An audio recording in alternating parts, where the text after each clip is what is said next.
Bradley.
Can I hear someone in the background?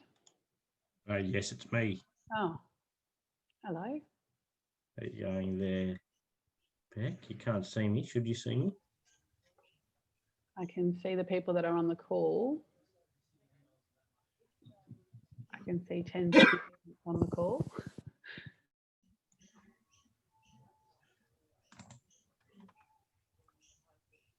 My internet just crashed a minute ago, so hopefully it stays stable.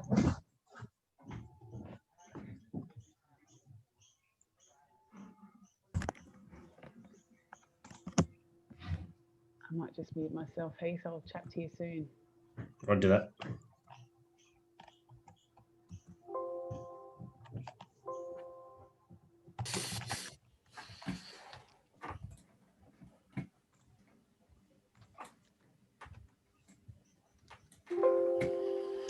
Morning. Morning. Morning, everybody online. Hiding there. It's fine.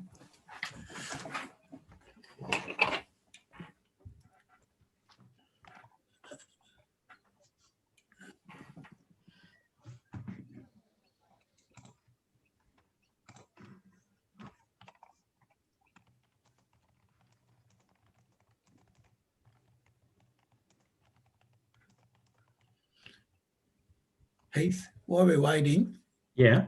you can share your presentation just to see if you can get it up, and then close it down if you can, please. Yep, roger that. Too easy. Good, You good. seen that? Yep. Beautiful. All right.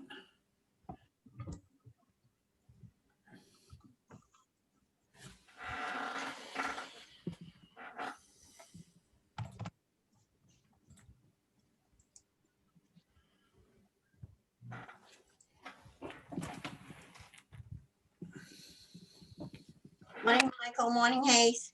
Morning, Jeanette. Morning, Jeanette. Those are the only pictures that have come up so far. Few of us are. There's Beck hiding in the shadows.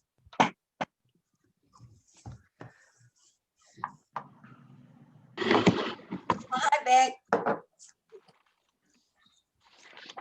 Hey, Jeanette, how are you? And Jackie. Yeah, you're starting to come up now, so it's all good. Morning, everyone. Morning, Jack. Hi, Mick. How are you? I think maybe, Michael, do you think apart from presenters, everyone should maybe have video off so that we don't have...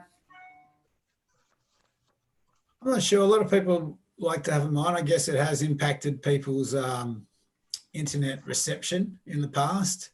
I don't mind. We'll mute everybody. Everyone can be on mute if not presenting, but I quite like having faces there, making sure people are still there. And I'm not talking to myself for the last 15 minutes. So I'm really open. If people want to have their cameras on, by all means. If people are starting to have connectivity issues, just put it into the chat area, and then we may ask people to turn it off at that point.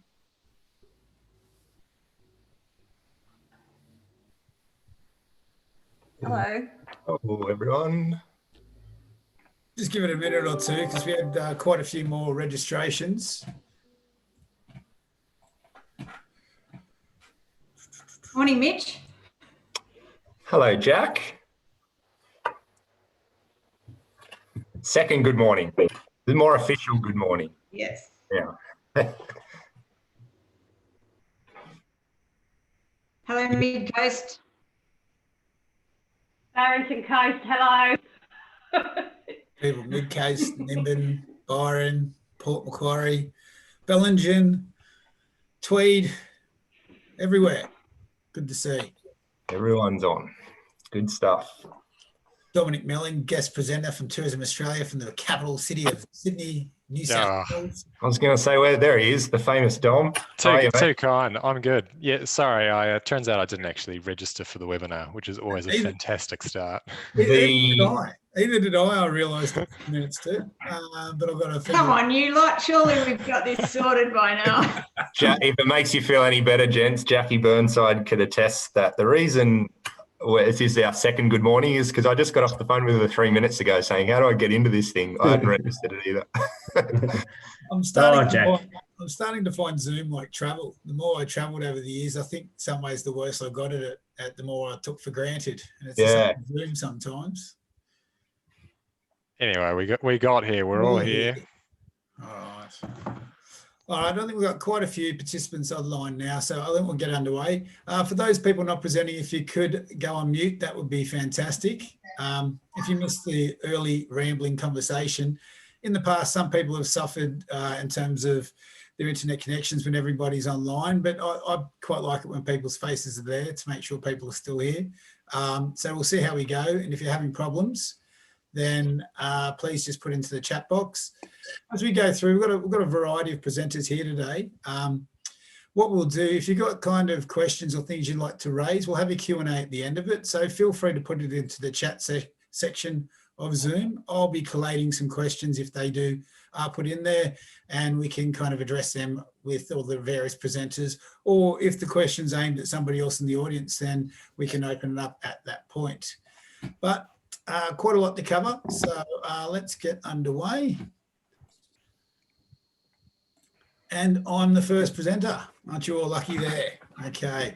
Well, first time I've done this on a dual screen and been, all right, I'm gonna have to do it. It may look like I'm not looking at you, but it's not the case, people. Okay. So first of all, as always, just want to welcome everybody here. Can you see that okay? Jack, thumbs up. Yep, good.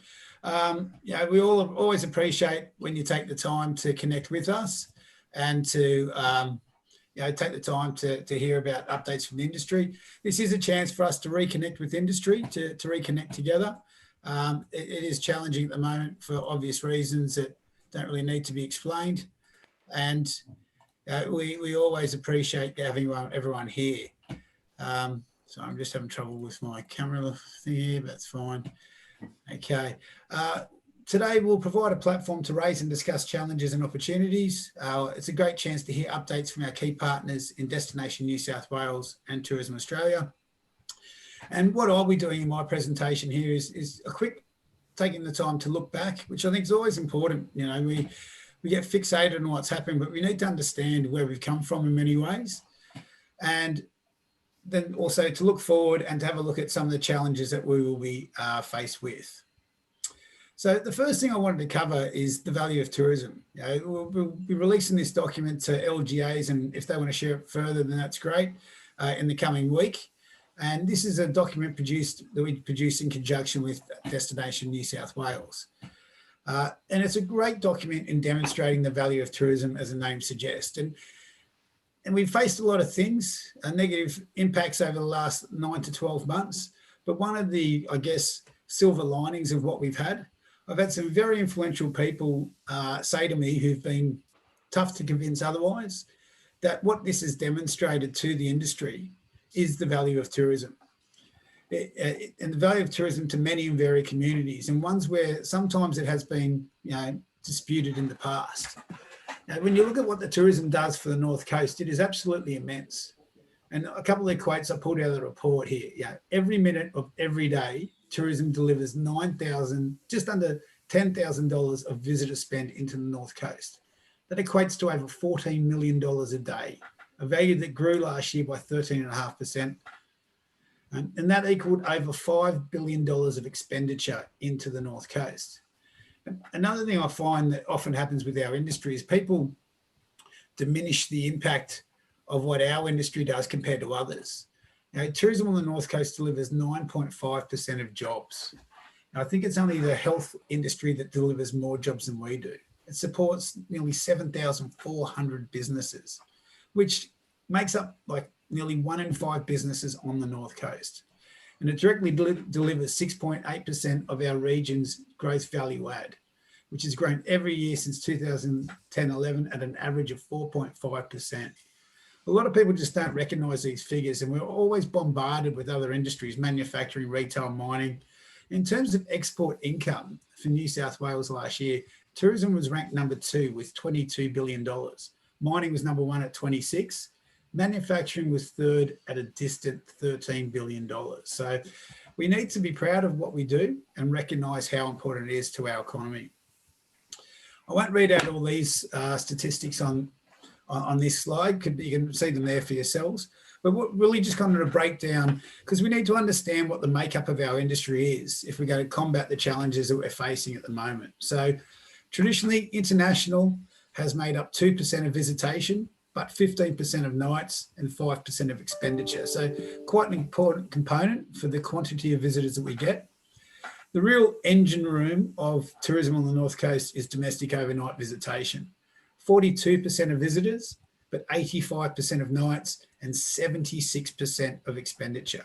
So under half the visitors equate for 3/4 of the economic input. And the day trip visitation is massive, as we'd all know, at 56% of total visitation and making up 19%. So yeah, $1 in $5 of expenditure spent on the North Coast.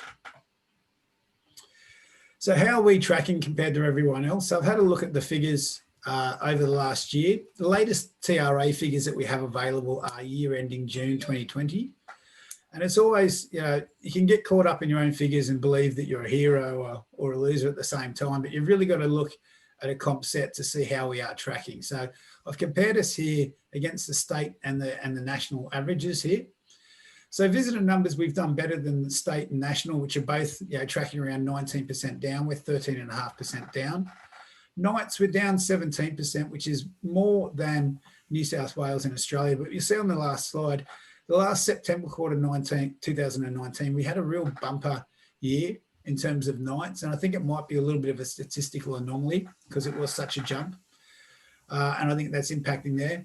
But positively, expenditure, we are performing better than the state and national averages there, being down 12% versus 20 for the state and 19 for the country. Day trip visitation, we've fared much better than the state and national averages. The year ending June, we're only down 1%, but expenditure is up by 11%.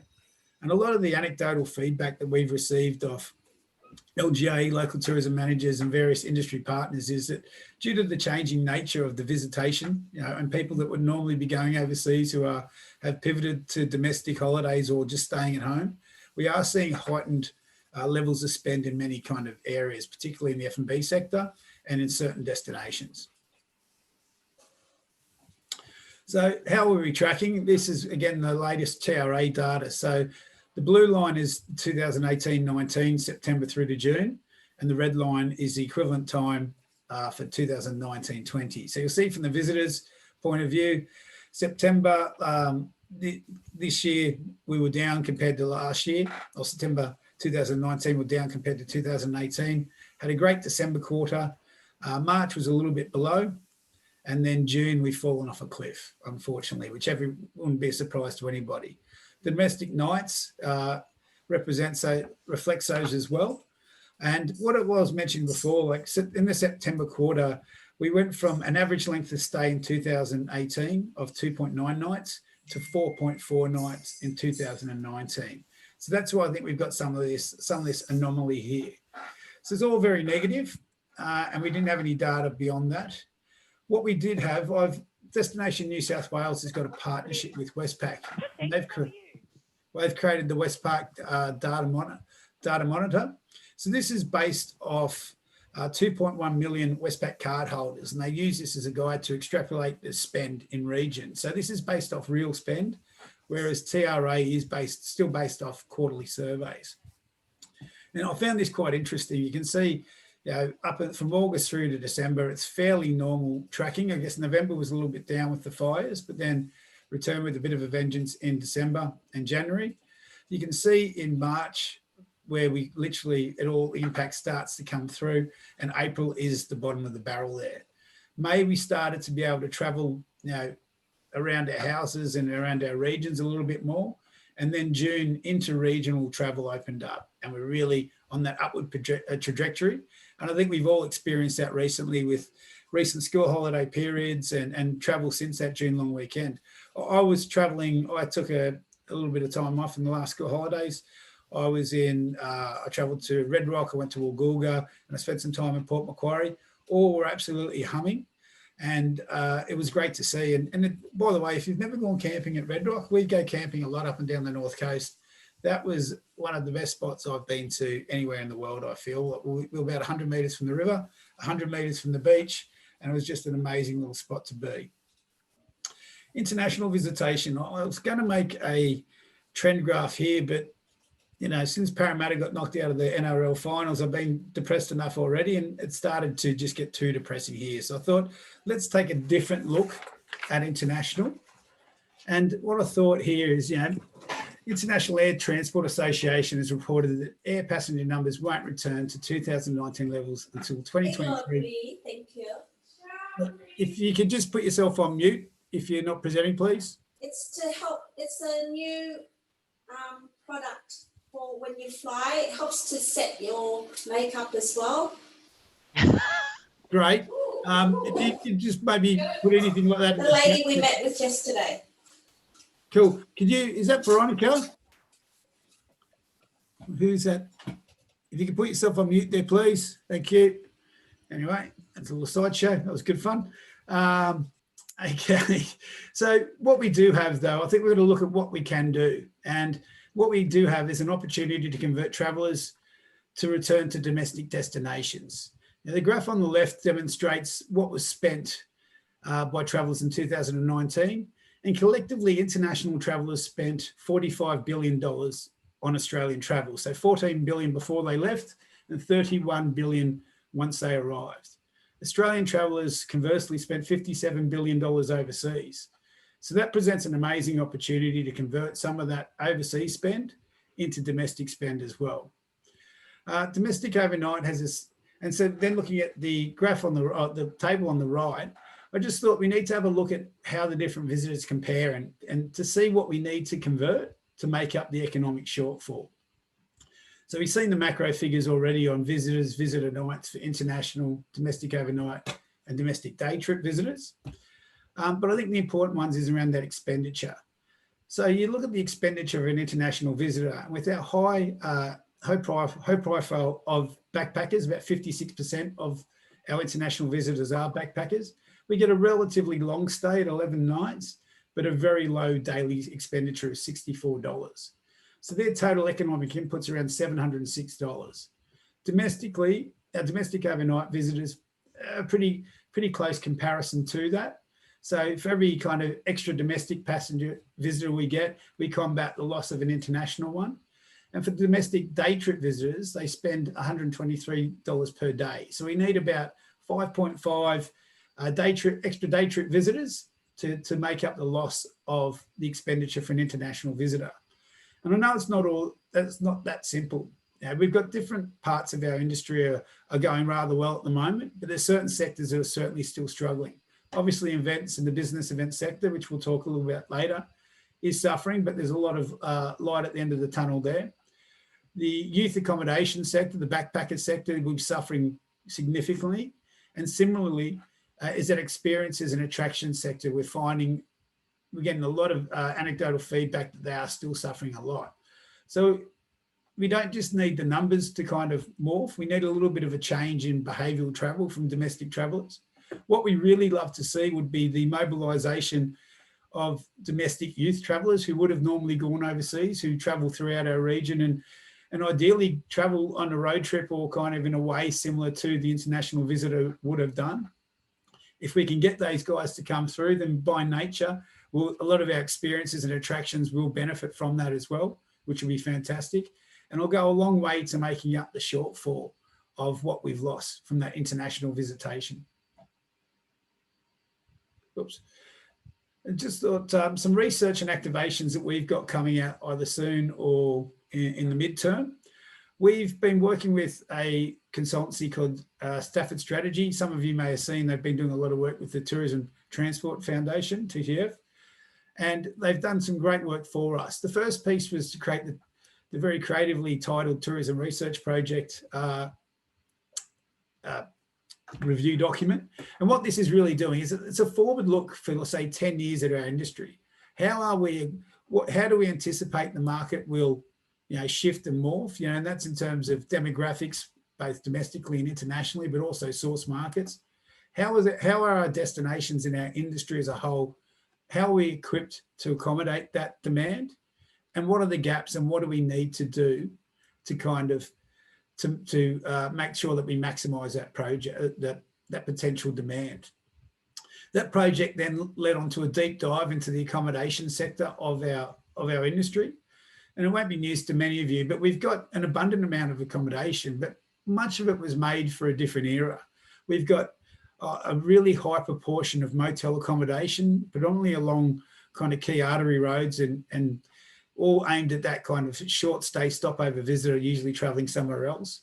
So how can we kind of reinvent our accommodation stock or evolve our accommodation stock to match the demands of these future travelers that we're trying to get? How can we change that accommodation stock to better attract the high value traveler, international traveler? As I said before, 56% of our international visitors are from the youth backpacker sector. And a lot of those people come back, but they often don't come back to us because we don't have either the branded or the quality of accommodation that they are seeking. So these documents will be released to council hopefully in the next month. The third part of this project has been the creation of an accommodation investment prospectus. This has been delayed a couple of times, but it's been delayed for good reasons. We're well underway with this. I'd say we're 80–90% done with this document, working with Stafford Strategy again. Reason it keeps becoming delayed is we keep getting approached by people who are looking at this investment space. I've talked to 5 different either serious investors or investor groups who have been looking at purchasing accommodation throughout our region and investing serious amounts of money into it. And what's been really encouraging, most of these investors are not looking at a single destination or a single property. They're looking to purchase a series of accommodation, branded in a similar fashion and have similar delivery standards, which is really exciting for our area. And the third one is the Tweed to Byron Hinterland Trail. I don't know, I put L at the end of there, it should be TBHT, Investor Prospectus. So we've been working with National Parks and EarthCheck. The Tweed to Byron Hinterland Trail is one of National Parks and Wildlife Service New South Wales key priority projects. I'd say to be in the top 3 projects they've got for New South Wales. And we want to work with them to deliver some commercial accommodation that will really heighten the visitor proposition and really the brand awareness for that project as well. So moving forward, the closed domestic and international borders have created a captive audience that has benefited our region. But that has been, that's changing, and it's changing all the time. I've had some really interesting conversations with people from councils and industry and operators recently. For some people, the best case scenario is the Queensland and the international border stay shut. For others, they cannot wait for that Queensland border, and it's vitally important for them to open. So it's going to be shifting sands for many of us, and it's not always going to be equal, which is no surprise to anyone. There seems to be ongoing challenges to secure operational staff. We're hearing a lot of anecdotal evidence of people really struggling to get cleaning, waiting, other key staff there, or to get sufficient staff. And that's placing further pressure on those who are in the roles and management positions in those organisations as well. As I mentioned before, not all sectors have benefited in the same fashion. Particularly the experience and attraction sector seems to be struggling a little bit more, and that makes sense.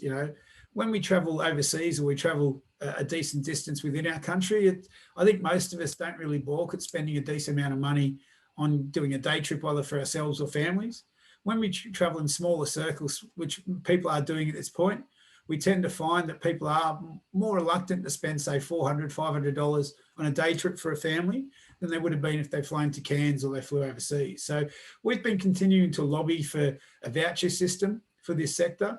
We have had pretty direct feedback from the state government. It is unlikely, but if people following the travel media would have seen, similar programs have been run in the Northern Territory, Tasmania, South Australia, Newcastle's had a self-funded model, and the Gold Coast as well, and all to great effect as well. Jackie will talk about this in more depth later on, but there is a variety of funding opportunities that have been launched or are in the pipeline. And these funding opportunities, some of them have the ability to create significant long-term change for our industry. So it is one of those opportunities to kind of reinvent ourselves to an extent. And it's a great opportunity, ideally, to create some of that real infrastructure work when we've got different needs. And what will happen, we will need to, and we will continue to adapt. I was thinking this morning, when I was pulling together this final slide, a famous quote from Mark Twain always comes to my mind for the travel industry. I haven't been in the industry for 25 years and seen, I don't know, biannual crisis that we go through, and everyone always predicts doom for our industry. And the saying is, rumours of my death have been greatly exaggerated. And I feel that for the tourism industry all the time. At the start of this, everybody's, tourism's going to be dead and buried for years to come. People won't want to do the same things again. Big hotels are dead. Theme parks are dead. Everything's dead. Everybody's going to want to be only go on holidays in a natural environment where they've got an eco cabin and no one's within a kilometre of them. Now, I remember we were in a session with, I won't mention the university, but presented to the tourism department of a university, and they had 25 researchers and about 6 lecturing staff on there. And most of them saying to me, everything you've been doing is redundant. No one will want this anymore. It's all going to change. But the reality is, it's not revolution with tourism industry, it's evolution. And I think we saw that on the June long weekend. As soon as inter-regional travel reopened, demand was there. Most properties were operating at 100%. National parks and other camping grounds operated at 100%. Our industry's ability to adapt and to change, and I hate to use that word, but pivot, I think is better than just about any other industry there. So we will keep coming back. Undoubtedly, there's been changes and there will be new opportunities, and there'll be increased opportunities if you're working in that eco accommodation or environmental or nature-based tourism sector. But a lot of the old favourites will remain that for very good reason. So what we need is people to realise that we're here for good and that we're a vital part of our economy, and that everybody needs to support our industry because, as I pointed out in that first slide, we're a vital part of not just the visitor economy, but the wider economy on the North Coast. And that's it for me. Good, I can finally see everyone's faces again. You all disappeared for me again there. I'll now hand over to the next presenter, who is, just going back to my date, is Mitch from Destination New South Wales. So if you want to share your screen, Mitch, and I'll hand over to you. Any issues, let me know. Sure thing. Great to be here, everyone. Give me 1 second while I do the Zoom thing. And I had a practice before, so hopefully I get this right with the dual screens like Michael.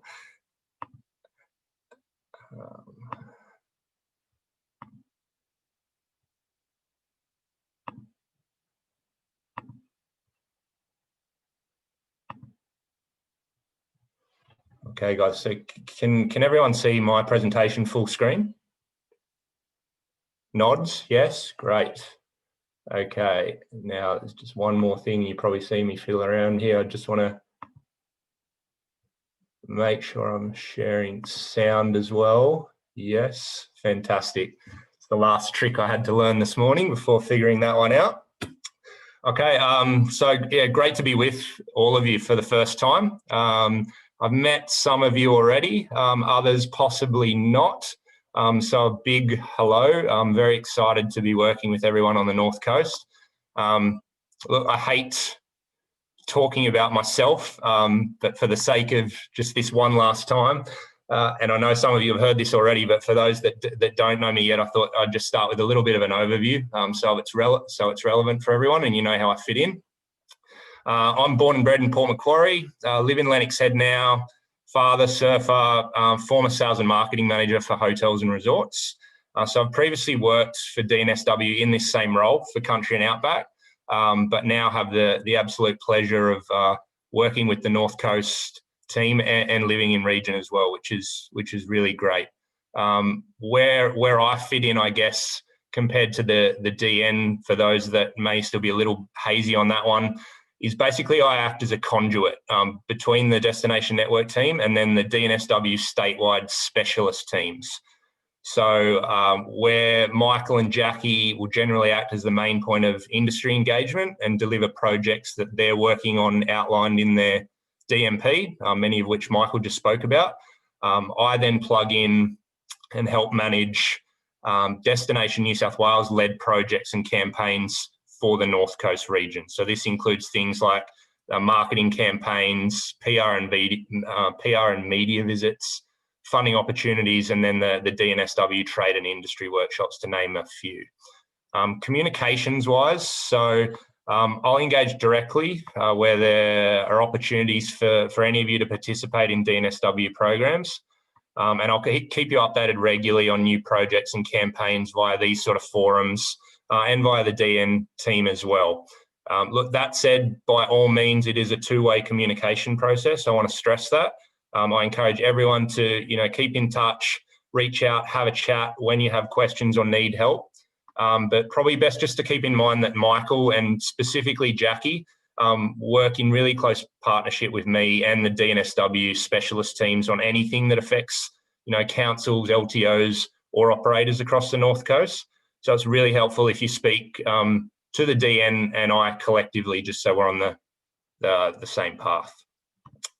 I'm not going to touch too much on this one because Michael spoke to it already. I guess the main thing I would just like to add in terms of the relevance of this tourism expenditure monitor is that it's a really helpful tool at LTO or operator level. If you're looking to help inform sales and marketing strategy for, your destination, products, promotions, events, social media marketing, et cetera, given that it really breaks down by region where these travellers are coming from, what they're spending money on, and the value in terms of then other components of spend in their travel patterns. It's a little bit of an interesting one, this report, because it covers January to July across bushfire and COVID periods. But for that same reason then is also really insightful to see how people are still spending and what approaches you may need to take moving forward.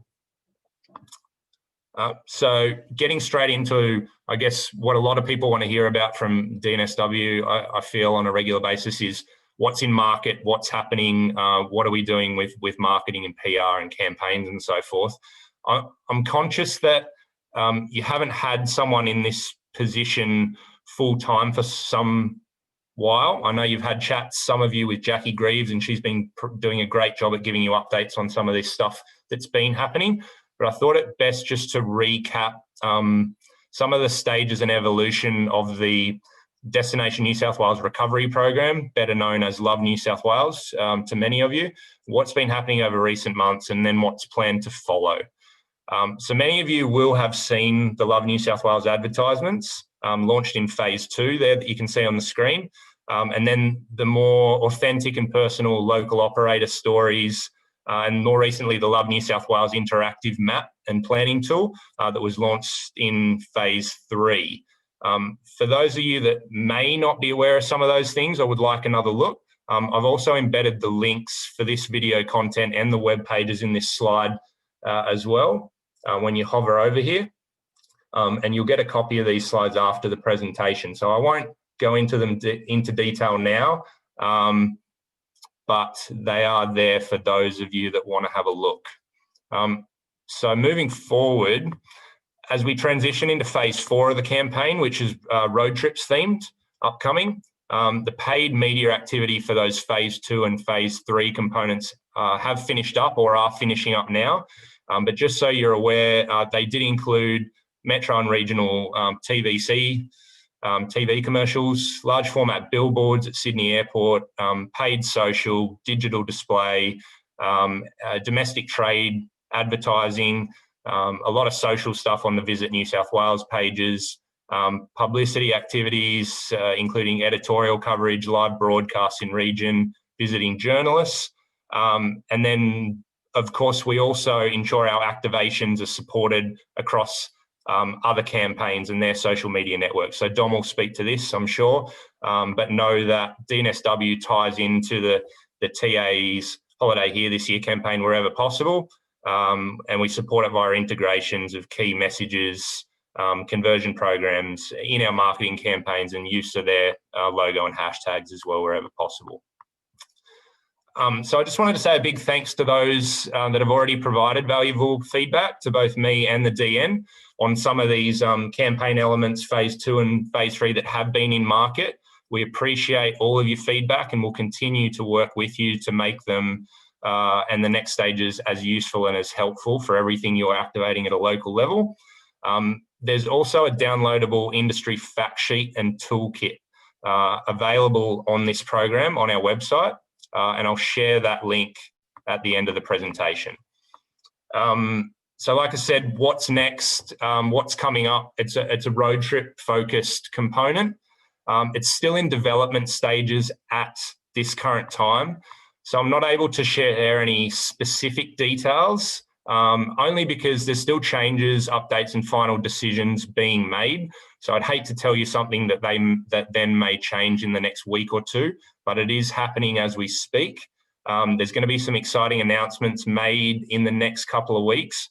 And we'll also be sharing details with stakeholders regarding how you can get involved in some industry toolkits and so forth. That said, though, for now, I'm more than happy to offer the following, because I know you'd love to hear a little bit about what's currently underway and in planning. So like I said, currently in production and filming stages for Road Trips content, which will feature media personalities and musical talent. Our team will be reaching out to local operators for potential filming opportunities in the coming weeks. And these will be selected basically, one on the specific road trip journey and the area for the North Coast. There's one road trip area content feature that will be showcased for each of the destination networks. And look, that literally just comes down to the fact that we can't showcase everyone, but we need a hook from each area to then help people dive in further and explore all of the content that's on Visit New South Wales. So these selections will be made on, what might be unique to New South Wales versus other states, a high appeal versus relatively low awareness of an area. So say a hidden gem. This is measured on things like search volume, Visit New South Wales traffic. We'll be looking at what's a good mix of coastal versus hinterland experiences for our region. Obviously, that may not apply to other DNs, and also easy access to capital cities. The content itself will then be directed by the musical artists themselves based on the story themes that we're going with and their relationships with the area, so it looks and feels natural and nice and it's easy for people to watch. And of course, individual products that we reach out to be featured will be based on active ATDW product listings, online bookable experiences where possible, understanding that not everyone has an online bookable product, and also unique product or experience qualities versus something that may be showcased in another road trip in another area of the state. So I guess, look, the main message that I really just want to get across with this, and it's the case with all iterations of this campaign, is that it's not to say that if you're not specifically featured in one of these things, that all operators in the selected area being filmed or all other operators across the North Coast won't benefit from this sort of activity. As I said, one selected road trip area for each DN will be featured, and they're designed to inspire travellers to plan road trips across New South Wales. The North Coast selected content forms part of the larger campaign that drives traffic to a road trips page on visitnewsouthwales.com, where each destination and every single tourism business with an ATDW listing is linked. So I guess the main message is, and I know I sound like a broken record when I say this because we say it a lot, but please make sure your Get Connected ATDW listings are up to date for your area. If you're an LTO, encourage operators to do the same. Include new, fresh, vibrant photos and video if you can, wherever possible, because there's a lot of things coming up in the next iterations. They all drive towards Visit New South Wales. So get the best bang for your buck, I guess, is the main message. There will also be future opportunities to review existing road trips and add new road trip itineraries on the Visit New South Wales site itself. More information regarding this will be shared when the program's finalised. Okay, we'll not spend very much time on this whatsoever. Just wanted to pop this up here so you have it as a reference tool. It speaks to the timelines of this campaign activity. Just to touch on some of the acronyms and areas that may be a little bit confusing very quickly. Traveller Mindset refers to the consumer travel planning phase or intent to travel. Travel calendar section, fairly self-explanatory. That long NTTTL acronym is used instead of the longer "Now's the time to love New South Wales" wording.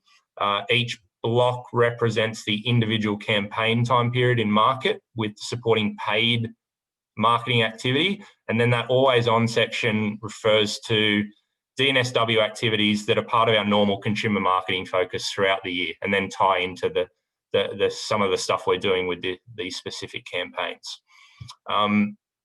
What I then wanted to talk about, and I really hope this works well,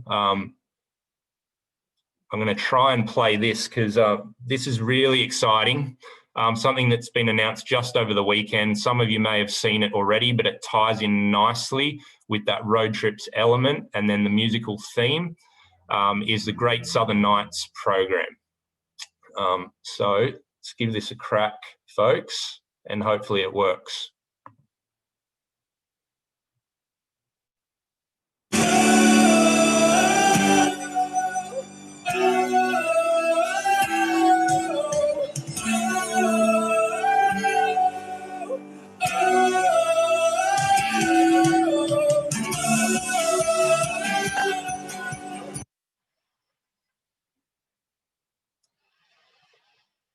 I think I stopped it, didn't I?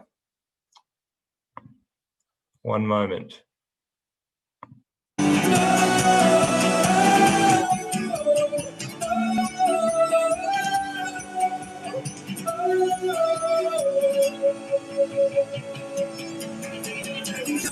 Make you change who you are. Take one beat from your heart and stand tall. Yeah, unbreakable. Make you bend, you won't.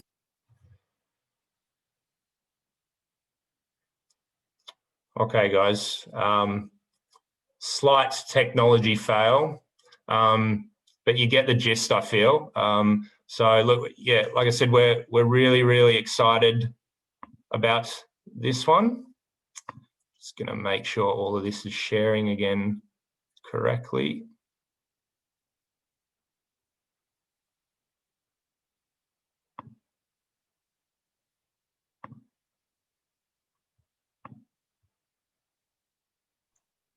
We can see your PR and media activity, Mitch. Yeah, no worries. Yeah, that's fine. Absolutely. Yeah, the video just cut out a little bit short, but like I said, the link will be on there, guys. So you'll be able to view that video. Some of you may have already seen it as well. Going back to the PR and media slide. I know you can see it. I can't see anything on my personal screen. There we are, all good. Okay, so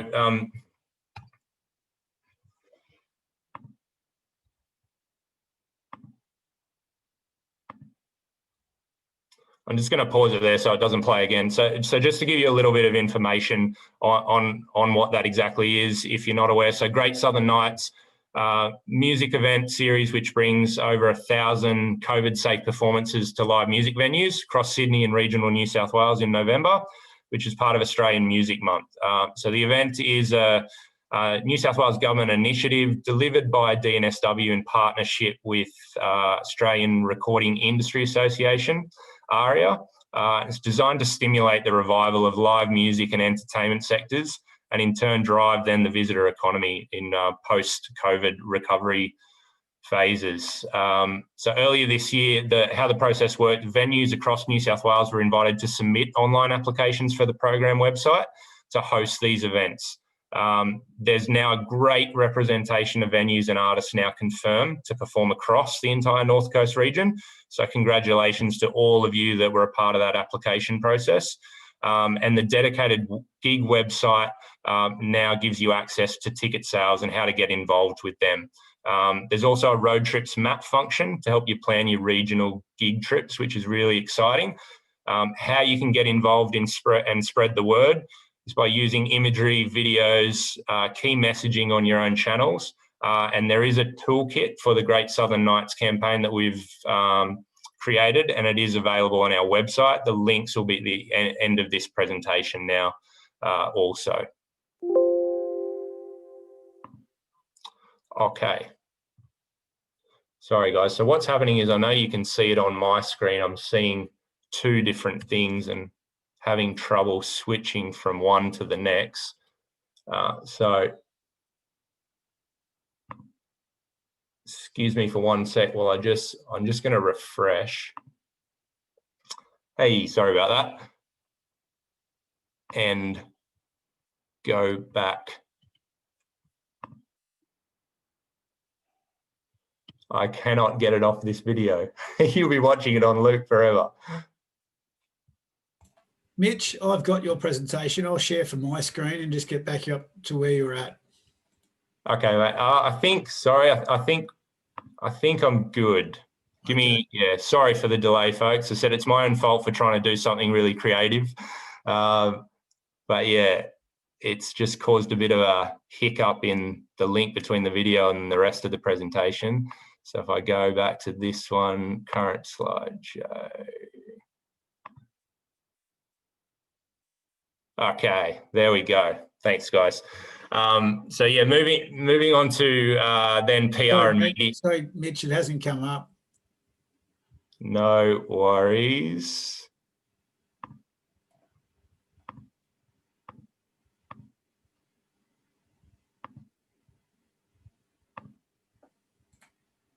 Screen share. Share. Great, you're away. I'm away from current slide. All good, guys? Back on? Great. Okay. So PR and media activity for September. Some great results for the North Coast. Won't go through these individually, but you can see the huge audience coverage for the recent sunrise weather feature in Lismore and surrounding areas. And then what will be an upcoming Better Homes and Gardens feature that will air in November. It was filmed in September with Joanna Griggs and Dr. Harry in areas including Ballina and Port Macquarie Hastings regions. Similarly, the other recent media familiars across the North Coast have delivered great coverage to what is a really diverse and engaged audience group, which is great. How this translates then in terms of actual media results, and this is why some of the work that our PR team is so valuable, because they're essentially getting over $1.5 million in what they call AVE, which you can see on the screen there, which is advertising value equivalent. So what it would cost you to get a similar sort of reach or audience if you were paying for that coverage yourself. So really fantastic results. What I would strongly encourage all of you to continue doing is keep in touch with DNSW via the media team and myself. I'll share the links at the end of this presentation, or you can let Jackie know directly, of course, as well, with anything new or I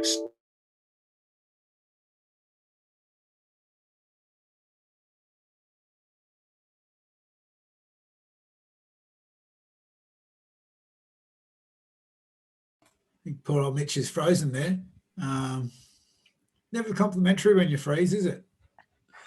At I least might his just mouth give is closed. Yeah, it's better than what I normally do. I'm usually looking like I'm quite surprised.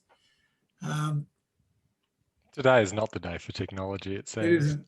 I don't know if we can get into. Oh, okay. Sherry, I was going to say we'll move on to TA in the interim. Jackie looks like she's frantically texting Mitch, or contacting him. If we can get him to stop sharing at least, then we can get Dominic to give his update. Just as we wait for that, actually, why don't you, Dom, if you want to take the lead here, mate, that'd be fantastic. Perfect. I shall do just that. All right, here, let me maximize that. Let me tell you what's happened with Mitch makes me glad that I opted not to put a video in my presentation as well. I was like, oh, I'll keep it stock standard. Hey everyone, to those of you who haven't met me before, my name is Dominic and I am in the industry relations team at Tourism Australia. So my role is basically the link between TA, so the federal government sort of tourism body, and operators. So I always say I spend about sort of 70% of my time sort of listening to people and really finding out the insights and the feedback of what is actually happening in region. And then sort of the other 30% of my time is spent updating on what is actually happening at TA, how operators and regions can get involved, and just sharing some of the great activity like I'm about to do today. So I really wanted to take the opportunity just to run you through the evolution of our Holiday Here This Year campaign that relaunched on the 13th of October after being put on a little bit of a hiatus due to lovely COVID. So TA, traditionally, we operate in inbound markets. So we're all about bringing the overseas visitors into the country. And as you can imagine, since whatever the date was in March when the borders shut, that has been a bit of a challenge. At that stage, we were in the midst of really what was a bushfire recovery campaign around the Holiday Here This Year piece, which was all about sort of mobilising Australians to support bushfire affected communities through travelling around Australia. So what that actually meant was that we were back in the domestic space, I think for the first time in about 7 or 8 years. And now we've basically picked that up again. We understand, domestic is going to be where it's at for the near future, at least, depending on who you talk to. I've lost my crystal ball, but sometime next year, you're looking at bubbles and cohorts and that sort of thing. So having that Holiday Here This Year piece active again now is really about providing that overall destination messaging for Australians themselves to actually get people to book trips. The great thing is, if you think of us as that overall umbrella, and then all of the other states and territories, they work within that same messaging. So very similar to what it was at the start of the year with that bushfire piece as well. With everything that's been happening, our messaging has really been around sort of gearing it depending on what the consumer sentiment actually is throughout the various phases of crisis.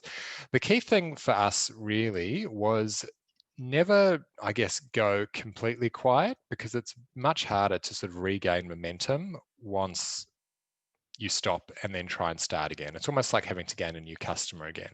So for us, it's really about, being present during that initial panic phase. Then when the movement was restricted, it was really about sort of that very inspirational piece. And then once recovery slowly starts happening, it's actually about the planning, the booking before the actual travel takes place. I'm also very conscious around the country, we're all at sort of different steps as well. So at the bottom, you can see, everyone is kind of a little bit somewhere else. WA is off to the side. I think they're going to potentially try and use some of that leftover BHP dynamite to just cleave off from the mainland. So it's been a really interesting time in terms of actually sort of working in the domestic space. The great thing is, though, that the actual consumer indicators, which are sort of those key things like are people wanting to book holidays, are they comfortable to book holidays, they are improving.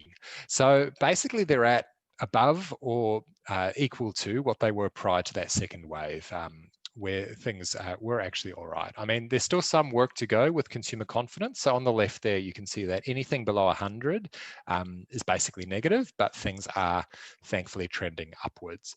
Also, just interesting to note, the light green is what we call Australian travellers. So it's actually people who travel, whereas the dark green is everyone in Australia, because obviously there are very different sort of behaviours within those.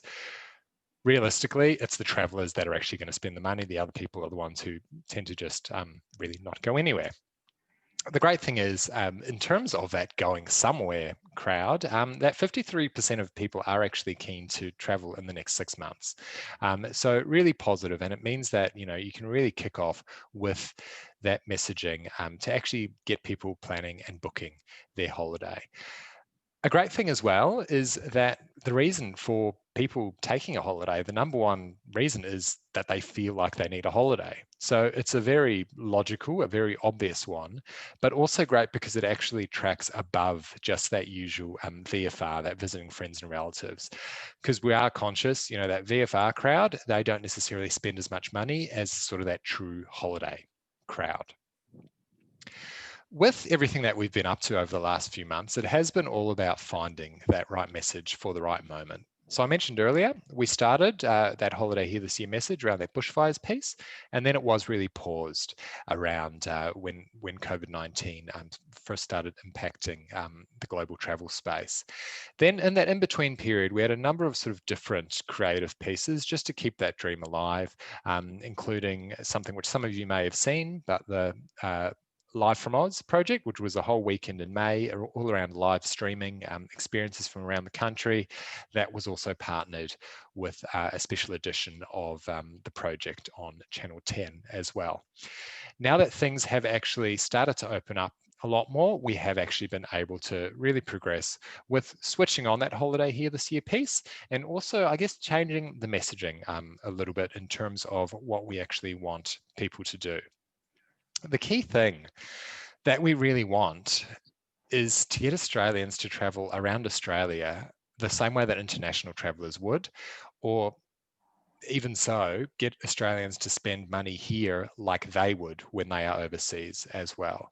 I understand for each sort of market around Australia, it's a bit different as well.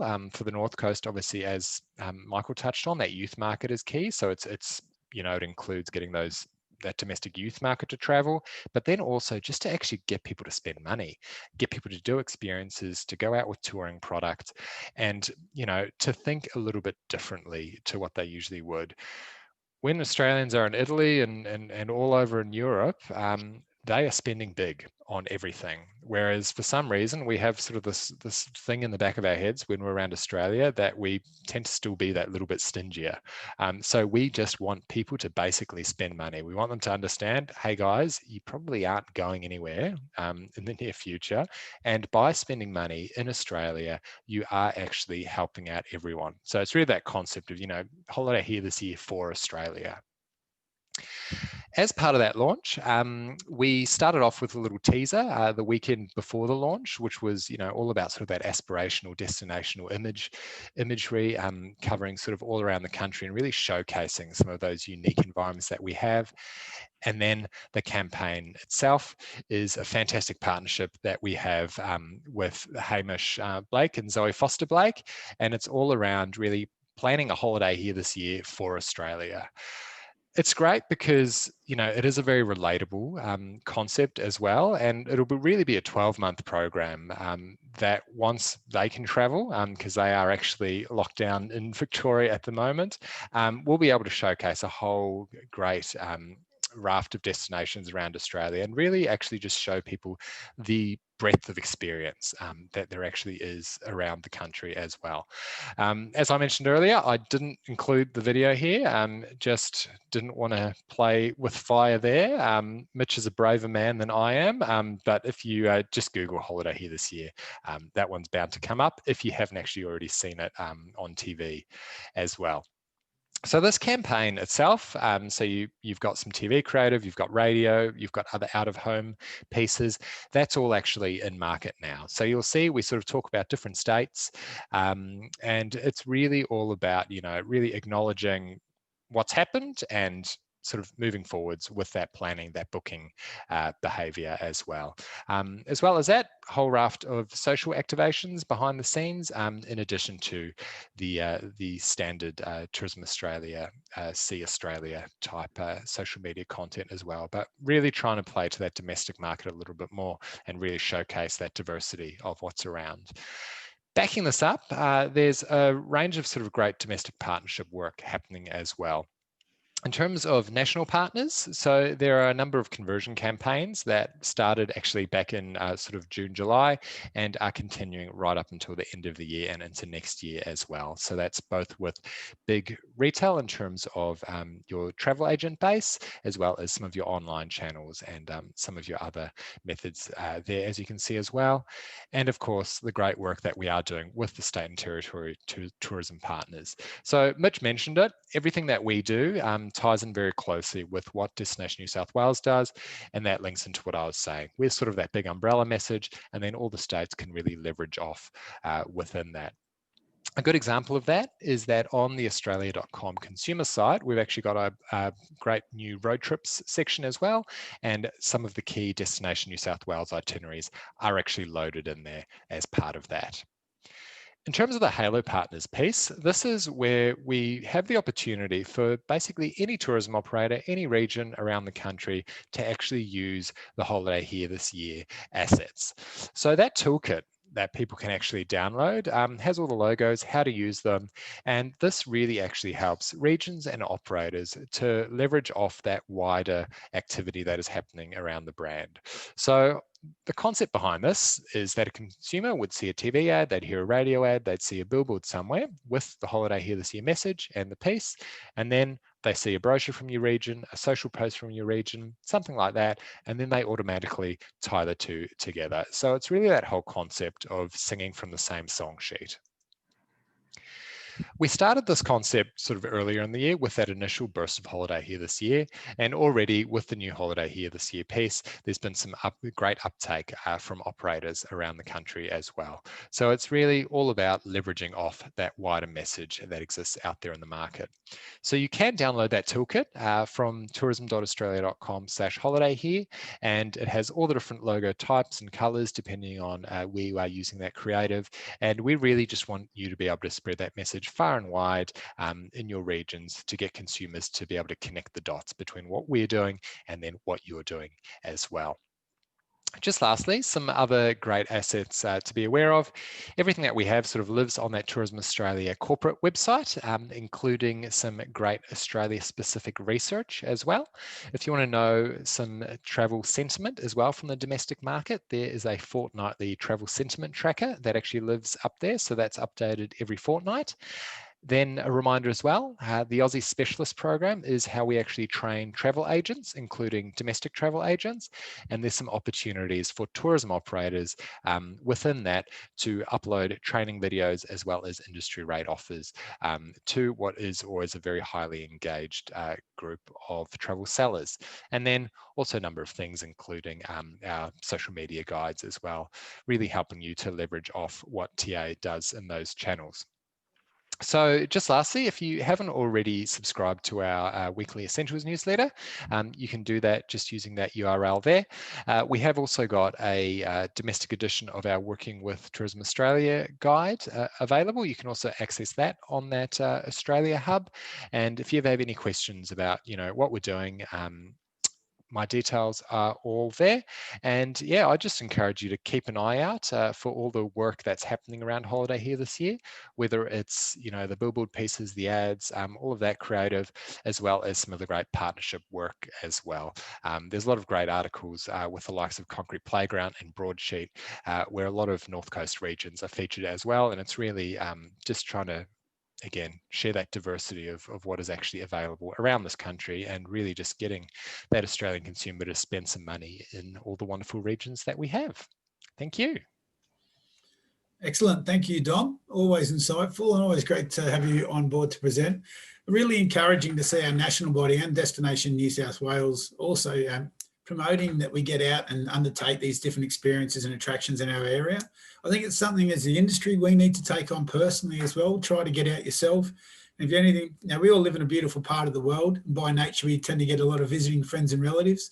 So instead of just the repetitive trips to the beach with your friends and relatives, get out there and do something new and support our local industry. And just one other thing I'd like to say as well, just repeating what Mitch said earlier today.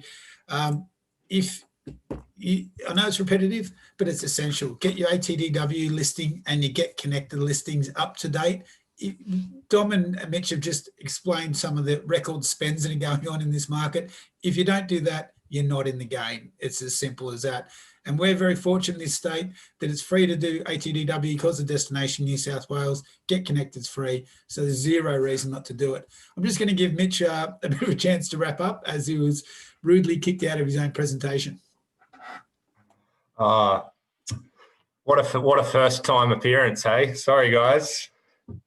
Fails of technology. I think I've learnt my lesson on videos there yet. Look, I'm not going to take up much more your time.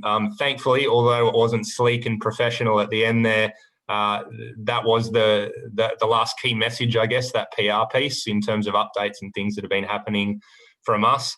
There were only 2 slides left to go, and fingers crossed. No, I'm joking. It should be fine. I'll just share this last one with you because it speaks to what both Dom and then Michael have just said. You got to be in it to win it, right, guys? And yeah, I'll share this with you afterwards as well. But I've got a bunch of helpful links and useful tools here on the slides that you will have access to that are available on the DNSW website that you can use to take advantage of all of this activity that that we're engaging in market. You know, whether that be the research stuff, industry guides for operators on how to do things a little bit more creatively or differently during these changing times, how to leverage off campaigns, how to get involved with Great Southern Nights there as well. And the general newsletters, they're a great tool just to keep up to date with what's going on in between a lot of these webinar updates that we do, because the newsletters come out weekly and fortnightly. Yeah, that was it. I'll pass back over to everyone else to let them get on with the rest of the presentation. Just a quick shout out, I guess, to the team on Lord Howe. They're back and open again, which we're very excited about. It couldn't have come at a better time given their number 5 spot in Lonely Planet's top 10 destinations in the world to visit in 2020. So, you know, what a huge accolade. Great to see that they're back open, and yeah, travel safe. Thanks, everyone. Thanks, Mitch.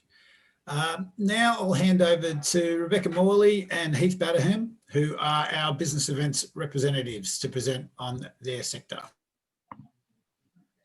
Hello, everyone. Welcome. I'll just get Mitch to stop sharing his screen, if you don't mind. All done. Thanks, Beck. Thank you. No problems. And I think Heath's going to take it from here on our behalf. Yes, thank you. So you, I hope, can see our presentation now on full screen. Fantastic. Now, we're conscious of time. We know that we are one of, I think, 8 projects, the business events projects for Destination North Coast. So this is more of an update, certainly available for questions at the end of the group presentation. For those of you who don't know, my name's Beck Morley. I look after the south of Destination North Coast in the business event space, and my colleague Heath Batterman looks after the north.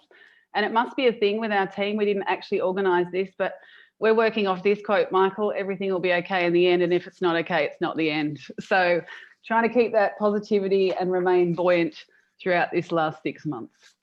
So if we just look at Q1 for the business events project, for those of you who are involved in this project, you may have seen some of these stats before. We do provide a quarterly report out at the end of each of the quarters. You can see, again, off the back of the bushfire recovery at the beginning of the year, we really did have a bit of a bumper start to 2020 in the business event space. Also, just to mention, event here this year. I know Dom talked about the holiday here this year, but in the business event space, we had event here this year. we also had the backing of the Bush campaign as well. So when we went down to events like AIM that you can see in that bottom left-hand corner, everyone was really willing to put their corporate business events business back into new regions. And we took advantage of that. Unfortunately, COVID came along and kind of stopped things. However, I don't need to go into too much detail there. You can see that our leads are those inquiries that have come through, and then obviously the secured business in that second column. The sales calls, this is obviously by nature, we are a bit traditional in the business event space. We do still do things face-to-face. Digital and social is important, but it still is very traditional at trade shows and road shows and things like that. And just as an indicator of how successful Q1 was for us, that 869 qualified buyers for the database there was starting off a zero amount. So this is not a cumulative total wrapped over from 2019. So that's how many we added to the database just in that first quarter. Some of the activities that we did, Heath, do you want to talk to the ones that you took part in? Yeah, just to certainly to back you up there, Beck, on the old school way that we do things in business events. Certainly trade shows and for Mills are where it's at for us. So the executive PA summit that was held at La Croix in Darling Harbour in February was again very buoyant, very successful. From 12 appointments, we secured leads for 8 events. And nearly 700,000 in revenue, and a beautiful range of size and good distribution across the whole of the North Coast. So certainly very encouraging there. Straight out the back of AIM, Sally Scott, who I saw on this call as well, and myself co-hosted the post-AIM for Mill, which had 8 international and 2 domestic buyers follow us into the Tweed, where we visited 17 key operators across the Tweed and had the most incredible whirlwind for Mill tour of the Tweed. So with as I said, with Sally Scott from Tweed Tourism Council, that was a hugely successful for Mill with some great follow-up. We also attended the MIA kickoff event in Sydney. That was really nice to see too, because there was a specific pushback to regions. So the call was made at sort of city level, you know, really we do need to support our regional partners. We were given the opportunity to speak there, and so that was a lovely start to the year. And then of course we went down to AIM, which is a well-respected trade show in the business event space in Melbourne, happens every year, and took a whole team down from the North Coast, had a lot of fun, but more importantly, came away with some really solid leads for the North Coast as well. We might just move on to Q2. Obviously, we call it Black Friday in the business event space. The 13th of March was when the Prime Minister announced that mass gatherings were on hold. And essentially, both on the buyer side and on the supply chain side, everything has ground to a halt. Q1, we refer to as booming. Q2, it's the boom and bust. It really fell over for us. The important thing for our team though, as you can appreciate, a lot of the industry stakeholders that we were dealing with were either laid off or asked to take holidays. So the big important thing for us was to try and keep that connection with both the client side, but possibly more importantly on the industry stakeholder side. So the activities that we did, they might sound a bit of fun and a bit of frivolity, but they were really important in keeping that morale with our team. And when I say team, I mean the extended team, all of us. So we had all in this together, regular weekly meetings, morning tea calls. There you can see that was wear your favourite glasses on that picture there. I think we're all trying to emulate Elton John or something. And then I suppose the big news for Q2 for us was the acknowledgement and winning of the state and national award for the Meetings and Events Australia, or through MIA. So we were really excited by that. I think it's the first time, well, it's actually the first time that DNC has ever put anything in, but it was the first time that a New South Wales region had taken that away. So we were really proud of that. It was also quite interesting because it was the first time that one of the awards nights had been held virtually. So whilst I don't want to admit that, that's me in the kitchen, having a lovely time with all of our industry colleagues online. So it was the first time that the industry had seen how possibly instead of not doing events at all, we could move to this online or virtual or hybrid delivery, and we could still have success in this space. We also started our amazing project, didn't we, Heath? Our virtual site inspections. We did. It's been a labour of love. We, again, following on from what Beck said about Q2 being a very clear start of the significant challenge for business events, we worked with our operators on encouraging them to work on their businesses to improve their systems and their operations, and to rebuild in readiness for when we do get a green light for the business. And one of the initiatives was our virtual site inspections that we started work on. For fear of Mitch, you've frightened the life out of me, but I'm going to try and run one. So if everyone can bear with me for just a moment, I have to stop share this one and start share a second. Brave man, Heath. I know. We're risk takers at DNC, but maybe educated risk takers. Living on the edge. Go for it, mate. I have faith. Can you see that that screen there? Yeah. All right. So this was one of the earlier ones that we produced with Eddie Brook from the Cape Byron Distillery. It's quite just a short 1 minute or so long caption. So bear with us and we'll see if it goes. Hey guys, welcome to Cape Byron Distillery. Our distillery lives in the middle of our family farm. Our farm's 96 acres of regenerated rainforest and macadamia orchard, perched in the hinterland of Byron Bay. Now we distill all of our products, and that rainforest gives us this flavour palette to craft our products. Take our Brookies Dry Gin. We distill with 25 botanicals, 17 of which are native to our area. Our Brookies Slow Gin, we infuse with a native Davidson plum, takes 12 months to mature. And our Mac, this roasted macadamia and wattle seed liqueur, perfect for an affogato. So I urge you guys to come visit us. Take a tour, we'll taste you through those products, walk you through the rainforest, and you'll learn about what we do. But there's more. We've been busy working on our newest product, our single malt whiskey, so you can come and learn about that as well. After all of that, my favourite thing to do is to come sit, chill, and enjoy a cocktail or a G&T on the balcony. So, hope to see you guys soon. Cheers. I'll stop share there. I'll take us quickly back to the presentation. The exciting thing about this was that these were all produced on smartphones that we had professionally stitched together for the final result. We've had 8 of them completed so far. They look great. We are sharing them on our YouTube channel, which is essentially formed the library for us to hold them. But they're being shared across social media networks with the operators. So we've had 8 completed. We've got 14 in production.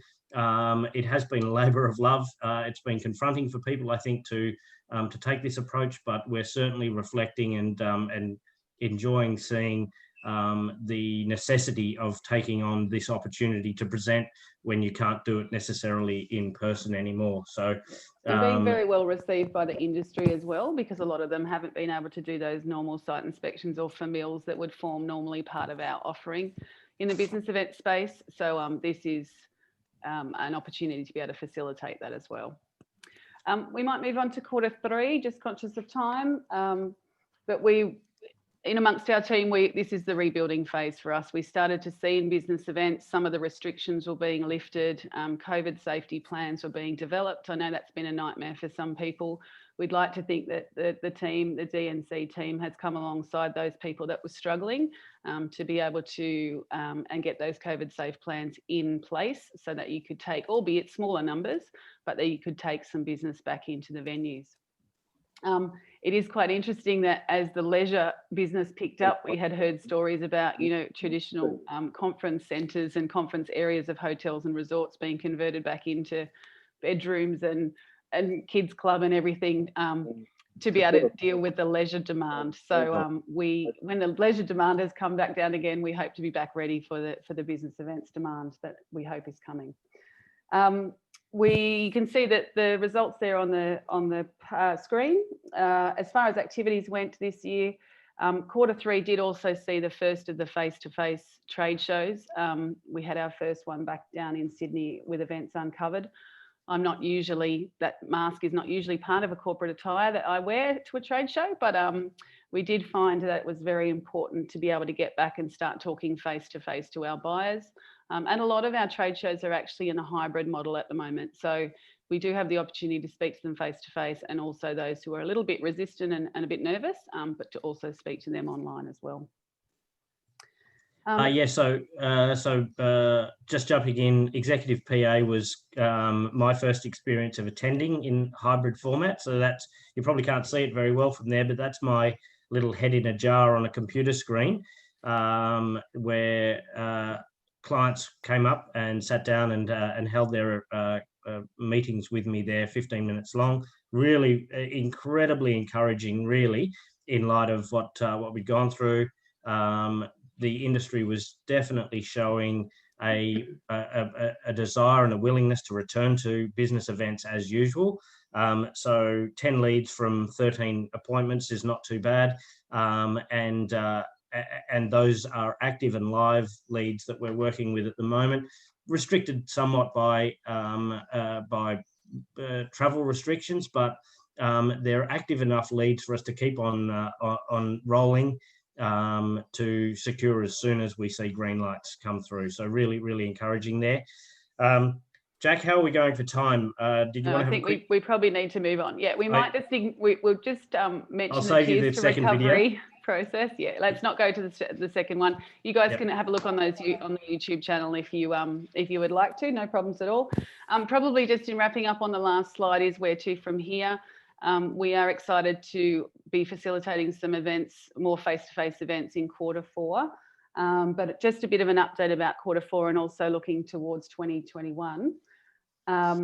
First of all, sorry, I'll just recap. There are some, obviously with all markets, we've seen a great increase in grant funding that's been made available to re-stimulate the economy, in particular in the business events space. So just conscious that for those of you who don't know, Destination North Coast has put in an application to take advantage, hopefully, of the Tourism Australia Boost grant. I know, Dom, you had limited time there, but that was all about, normally Business Events Australia would actually, or TA would actually deal in the international markets. The first time we've seen them in the domestic market for BE, for business events. So we hope we've put in an application for Destination North Coast, but also an application on a wider all of DN Destination Network application, and hope to find out about that at the end of October. Our application specifically talks about our roadshow, our Reboot Roadshow, which I might just touch on in a little bit. The other activities that we are also involved in, as well as those core activities, are the Meeting and Events Australia. I'm the regional chair for the New South Wales Committee. You would have maybe seen in the news that we, with some Mia and Becca, EEAA and AACB, we really like our acronyms in business events. We were able to advocate for federal funding, and that's come through. I think maybe Jack's talking about that, but short and sweet, $50 million being facilitated through Austrade. I know there's been quite a few inquiries about how people get involved in that. It's not traditionally we thought it was on the client side, it's actually to stimulate the supply chain side. So I would encourage all of you to jump on the Austrade Business Events website and register your interest in learning more about that. But as you can appreciate, Jack will put that in the newsletter, and so will we. We have our prospectus coming out in December for our calendar year 2021 activities. I would just like to acknowledge that we work really closely with the Destination New South Wales Media and Regional New South Wales team. Helen and her team, Adriana's moved now into industry development, but Abby is back in that team. So we continue to support us. We certainly do. The virtual site inspections are now put on all of the listings for all of our operators on Media New South Wales. We have completed the round 1 of the fact sheet, so some of you are well aware of that. And we are going to round 2. And then we're also working with Destination New South Wales and their Media New South Wales team to plan the events that they and us will be involved in next year. One final thing before we wrap up is we're very excited to announce that we do have our Destination North Coast Reboot Roadshow happening on the 1st of December. So this is a virtual online event. We would love all of you to attend. This is to replace what we had in our prospectus was actual real live roadshow events in capital cities around the East Coast. We're now transforming that onto a virtual platform. So that will be the opportunity for our destinations and operators to be able to directly liaise with our client base. And we've got a lot of enthusiasm around this particular show. So we look forward to bringing that with you. Heath and I are available for any other questions offline. Thank you again for your support. It's been a tricky year in business events. What doesn't kill us makes us stronger, or something like that. So anyway, thank you. Over and out. Thank you. Thank you. Thanks, Beck and Heath, for the presentation and the inspirational quotes. And thank you to all you stakeholders who continue to support this program. We think it's a vitally important program for the North Coast. It continues to deliver leads. It's continued to deliver events, although at a slower pace, even in these challenging times. And it's great to see we've got that recognition at a national level. It's recognition of the program itself, but more so it's recognition of conferencing on the North Coast. And it's a great endorsement of it. So over to Jackie Burnside now to wrap it up.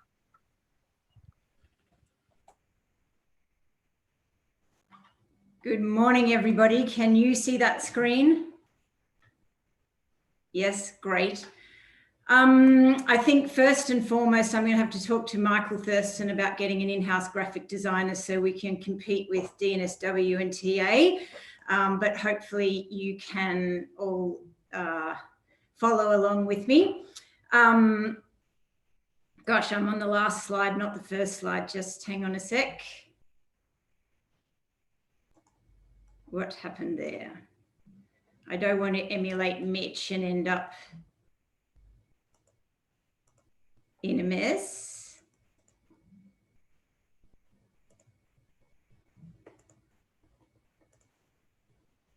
That better? That looks better. So just quickly this morning, I'm last up, so conscious of time. Now, can you see anything? Ah!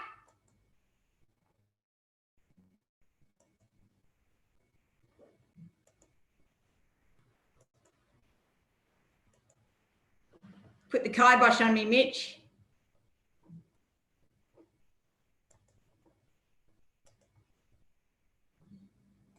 Do you want me to share from my one, Jack, and then just bear with me 1 sec, Michael. Trying. How's that? Yes. Okay. I'm last up. Just looking ahead, I guess, and obviously we're very conscious that there are challenges still to overcome, and one of the big ones that we're hearing across the whole of the region is the difficulty of getting and holding staff. I think particularly whilst there's government support in place, and we are looking behind the scenes at some options to help with that. Also, I guess getting and keeping some of the reduced pie, given we're just talking about domestic travellers at this point, and on that same track, finding and retaining your competitive edge in such a crowded marketplace. We've also got a plan for the potential of ongoing business disruption. I think that just has to be part of your planning at the moment. It's very likely there will be hotspots and outbreaks and hopefully localized restrictions, but it is something that I think all businesses need to be planning for. And one maybe that needs to be thought of is the potential of foreclosures of business within the supply chain once recovery support dries up. That's just one to have in mind that may impact your own business. More importantly, let's be positive thinking and be looking at opportunities ahead. And I think there's business surety, that security of turning the negative that has been COVID into positive. And we all know there's been a lot of talk about pivot of products, but market pivots is very important as well. And a lot of people across the region are saying that they've had visitation from regions and from subgroups of the market that they've never seen before. So that's a real opportunity to get, you know, new business and hold on to it. I know we've said it, Mitch has said it, Dom said it, but take advantage of DNSW and TA's trade and industry development resources, their toolkits. It's all there to support our industry. On a similar note, it's an opportunity and a time to potentially train and upskill and develop yourself, but also your team. There are a lot of resources available at the moment via TAFE, via the government, Business New South Wales. So if there are areas that you know are not your strong suit, then it's potentially a time where you could be upskilling.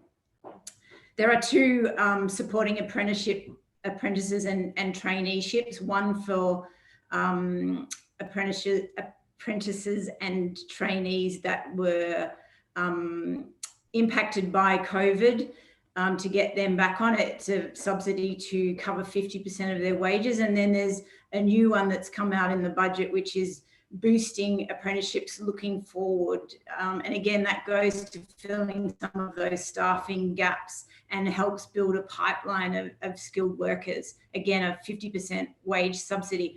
Just a really quick case study. I was speaking to one of our operators this week, a small hotel group. They currently have 46 employees, most of which are casual, and they're putting in an application for the boosting apprenticeships commencements. And they're aiming for this threefold benefit as they see it, that it'll increase their base staff, it'll move some of their current casual staff to permanent, which is obviously in most instances a more attractive proposition for the workforce, and it gets them a skilled and trained workforce. They're having to train the current employees that they recruit anyway, because most of them are either young and or underskilled. So this gets them a trained workforce to build that pipeline. And at the end of the program, they anticipate that they'll have 20 plus permanent staff rather than currently they've got 9. So there are some opportunities there. Again, it's been said, but it bears repeating. Leverage the money and activity that TA and DNSW have in market. It really is a no-brainer. Getting on their coattail, using their logos, using their hashtags. And again, a little case study, and I have put this in the newsletter before, but one of our Coffs Coast operators put a post on their Insta account, and in his words, it was picked up by TA because they had tagged "Now's the time," holiday here this year. And in his words, it went mental, which I love. And then this isn't the latest, but this is now a month or so ago, 10 million views. He started to lose track, and then it was picked up by Oprah. Now, I'm not promising that in every instance, but it's a really good example of how that leveraging of the state and or federal government activity can really amplify what you're doing. I'm not going to show you this video. I'm not going to risk it, but it'll be in the presentation at the end. It's just a kangaroo scratching its belly. It's a beauty. And that's the one that's basically gone around the world. Again, none of this is new, but really important to be working on your business, making sure your business plan and your marketing plan are current and continually updated. Your website, it has to be up to date and fresh. Video content, if you've got it, really again amplifies your messaging. Developing online bookable product, Mitch mentioned it. I can't quite recall if Dom mentioned it as well, but it does open up so many opportunities. Many of the campaigns that DNSW run, their go-to is businesses that have online bookable product. Very obvious reasons for that. But if you don't currently have your product online and bookable, there's a pipeline of training that you can do with the DNSW trade team to help you get you there. I can help with some of that. So really now is an opportunity, if you're not there yet, to really think about that, to plan for and build that into your channels for your own sustainability. And again, your marketing and messaging needs to be nimble. Just goes back to the point that disruption is just such a normal now. Getting the small things right is really important. It's important all the time, but I think if nothing else, COVID has proven that it is just so important when you're in the midst of something like this. Keep communicating with us, of course, with Mitch and with the team at TA, but perhaps more importantly, keep communicating with your database, with your audience, with your past visitors, and with people that have booked with you, so that they know you're still open, so that they know you've got your COVID safe plan in place, so that you are ready for them. It's a no-brainer, high levels of customer service, but again, everyone's a bit hyper alert and hyper anxious. So they want you, if they're coming to your business, to stay, to play, to engage. They want you to be looking after them whilst they're with you. I'm going to say it again. If your Get Connected and ATDW and other listings are not correct and up to date and fresh, you're really missing out on an opportunity. Again, Destination New South Wales, they cannot promote your business if you're not on Get Connected. And the better your presence is on that platform, the more likely it is that they will utilize you, but also that visitors will notice you when they go to the consumer website. And I mentioned it earlier in the business surety section, but this is a real opportunity to convert new business. If you've suddenly got people pouring over from the New England or coming up from Dubbo or Canberra, we've got some new flight connections in. You think of ways to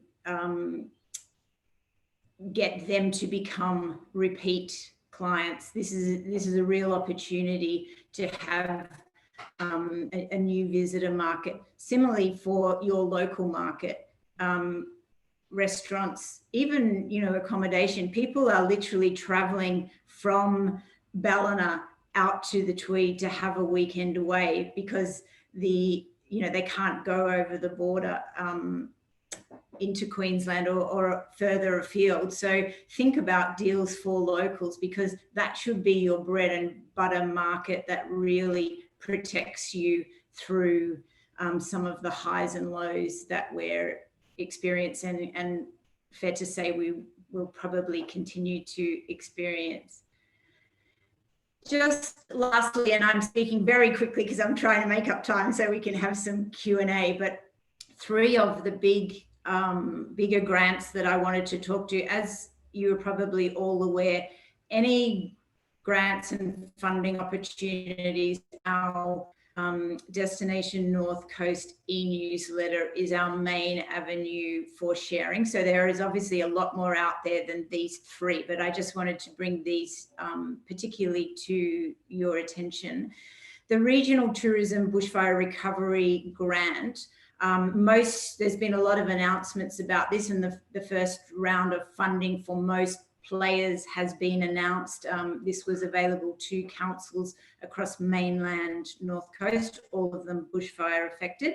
We had an application in, we're just waiting for a final sign off on that, but I can't really talk too much to it in case we don't get that final sign off, but it will be an opportunity. There's obviously because of our remit, it's a whole of region opportunity, and we will be looking for everyone to get involved in that. So watch this space, I guess. A new one came out just this week, which is a Bushfire Local Economic Recovery Fund, and that's 250 million to support social and economic recovery. It opens next week, but there's quite a bit of, I've got the link here, there's quite a bit of info within the fact sheet on that one. It's available to councils, again, the bushfire impacted local areas. Most of these ones are not available to individual operators, but collectively through your council. Obviously, the impact will be spread, assuming that they go after opportunities. And then there's the one that just came out before the budget, the Recovery for Regional Tourism Funding, which includes a Building Better Regions Fund, which probably most of you are aware of. This will be round 5. It's 250 million in total, of which 100 million has been ring-tailed specifically for tourism-related infrastructure. The grant guidelines for that one aren't out yet, but again, it will likely follow the Building Better Regions. It's round 5, so most people will know that program. More importantly, in this overall umbrella funding, perhaps, is Recovery for Regional Tourism Funding that supports regions that are reliant on international visitation, of which the North Coast snuck into the list. And there is up to 1.25 million earmarked for the North Coast. Grant guidelines will be out in November. Michael and I had our first conference call with Austrade, who will be administering this funding, and really pleased, at least at this point, that the language is very much around us having quite considerable input in the delivery of this funding round. So that's really pleasing. It's very early days, but again, it's to offset the loss of the international business. So there's some guidelines around what sort of activities that could be. So that's another one that we're quite, I guess, excited about, and that, we will have, we hope, reasonable influence in how that's delivered. So I've spoken really quickly. I'm going to hand back to Michael, because we did want to have a little Q&A. Thanks, Jack. And thank you, everyone. Appreciate we have gone a little bit over time there, so apologies for that. I'll quickly open it to the floor. Are there any questions from anybody?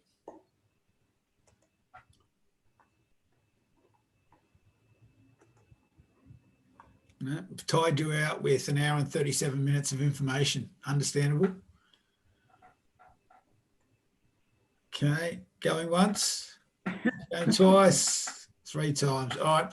Well, thanks again, everybody, for coming. We all, as I said at the start, we really appreciate your engagement and your continued support. If there's any way that we can help, if there's anything you'd like to bring to our attention, please don't hesitate to get in contact with myself, with Jackie, with Beck or Heath, and I'm sure likewise with Mitch from DNSW and Dom from TA. So thank you all presenters, particularly Mitch and Dom, and thank you all again for today, and really appreciate it. Cheers, guys. Thanks, everyone. My pleasure.